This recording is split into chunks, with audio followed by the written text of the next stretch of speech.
লিভারের সমস্যাগুলো নিয়ে লক্ষণ উপসর্গ নিয়ে চিকিৎসকের শরণাপন্ন হলো, পরবর্তীতে আসলে কিভাবে নিশ্চিত করবেন যে কোন সমস্যায় তিনি ভুগছেন?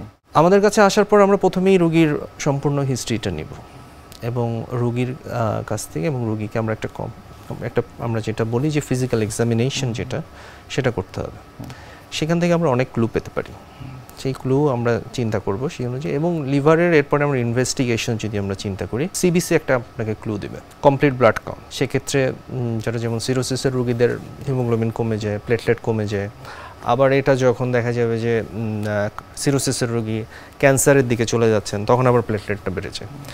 এরকম এই ক্লুগুলো চিকিৎসকরা দেখতে পাবেন। এবং আমরা লিভার ফাংশন টেস্ট বলি, আমরা যেমন লিভারের এনজাইমগুলো জানেন, যেমন এসজিপিটি, এসজিওটি, এইগুলো আমরা করি।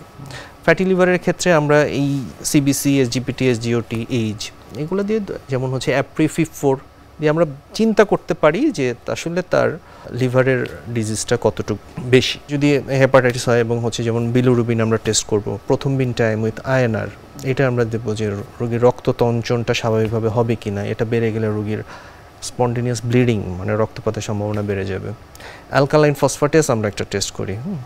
এবং লিভারের রোগীগুলোর আমরা একটা অ্যাকিউট হেপাটাইটিস হোক, ক্রনিক হেপাটাইটিস হোক, সিরোসিস হোক, প্রত্যেকটা ক্ষেত্রে ultrasonogram of the liver and hepatobiliary system important. যদি দেখা যায় যে রোগটা লিভারের রোগ এবং সেক্ষেত্রে একটা ক্লু পাওয়ার পরে যদি ফ্যাটি লিভার হয়, আমি যেটা বললাম, যদি আমাদের কাছে মনে হয় যে ফ্যাটি লিভারটা প্রোগ্রেসিভ, তাহলে আমরা একটা ফাইব্রো স্ক্যান করি। ফাইব্রো স্ক্যানে আমরা দুটো জিনিস আসলে টার্গেট করি বোঝার জন্য, তার আসলে লিভারের ফ্যাটের কন্টেন্টটা কীরকম এবং কত পরিমাণ আছে সেইটা আমরা দেখি, সেটা একটা গ্রেড করি আমরা, সেটা বেশি। এবং এই ফ্যাটটা থাকার ফলে যদি প্রদাহ হয়ে থাকে, আস্তে আস্তে লিভারটা শক্ত হয়ে গিয়েছে কি না, আমরা বলি ফাইব্রোসিস, যেটা সেইটার একটা অ্যাসেসমেন্ট করি। তারপর আমরা গ্রেডিং করি যে ফ্যাট কতটুকু, ফাইব্রোসিস। এটা আমি ফ্যাটি লিভারের ক্ষেত্রে বললাম। এবং এটা খুব গুরুত্বপূর্ণ ফ্যাটি লিভারের ক্ষেত্রে, কারণ এইটার উপর ভিত্তি করে রুগী কি শুধু আমার ফার্মাকোলজিক্যাল ট্রিটমেন্ট লাগবে কি লাগবে না, শুধু লাইফস্টাইল মডিফিকেশনে এবং শুধু আদার ডিজিজ কন্ট্রোলে রোগী কন্ট্রোলে চলে আসবে কিনা ফ্যাটি লিভারটা, অথবা আমাকে ফার্মাকোলজিক্যাল ইন্টারভেনশনে যেতে হবে কিনা, এই জিনিসগুলো ইম্পর্টেন্ট। তারপর হচ্ছে যে আমরা এরকম বি ভাইরাস, সি ভাইরাস, এরকম যদি অ্যাকিউট হয়, আমরা কিছু লাইনে যদি বিলিরুবিন বাড়ে, জন্ডিস হয়, আমরা কিছু ইনভেস্টিগেশন দিই। যদি এসজিপিটি বাড়ে আমরা এবং ক্রনিসিটি চিন্তা করি, সেই ক্ষেত্রে আমরা বি ভাইরাস, সি ভাইরাস এগুলোও করি। এবং অটোইমিউন হেপাটাইটিস আমরা এক্সক্লুড করি, উইলসন ডিজিজ এক্সক্লুড করি।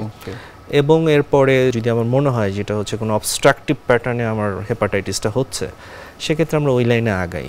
এবং সেই ক্ষেত্রে কখনো কখনো আল্ট্রাসোনোগ্রাফিতে দেখে যদি আমাদের মনে হয়, আমরা এমআরসিপি, ম্যাগনেটিক রেজোনেন্স কোলাঞ্জিওপ্যানক্রিয়াটোগ্রাফি, সেটা করতে পারি। কারণ এখানে অনেক সময় এই পিত্তনালীতে দেখা গেল কোনো একটা স্টোন আটকে আছে, অথবা কোনো টিউমার বা কোনো বিনাইন কন্ডিশনে, সেই জন্য আমার বিলিরুবিনটা পাস করতে পারছে না, সেক্ষেত্রে রোগীর ভোগান্তি হতে পারে।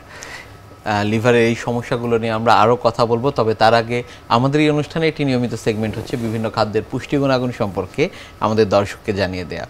প্রিয় দর্শক, দেখছেন স্বাস্থ্য প্রতিদিন। কথা হচ্ছিল খুব গুরুত্বপূর্ণ একটি বিষয়, লিভারের সমস্যা নিয়ে। অনুষ্ঠানের পর্যায়ে দেখে নেব বিভিন্ন খাদ্যের পুষ্টি গুণাগুণ সম্পর্কে আমাদের পুষ্টিবিদের কাছ থেকে।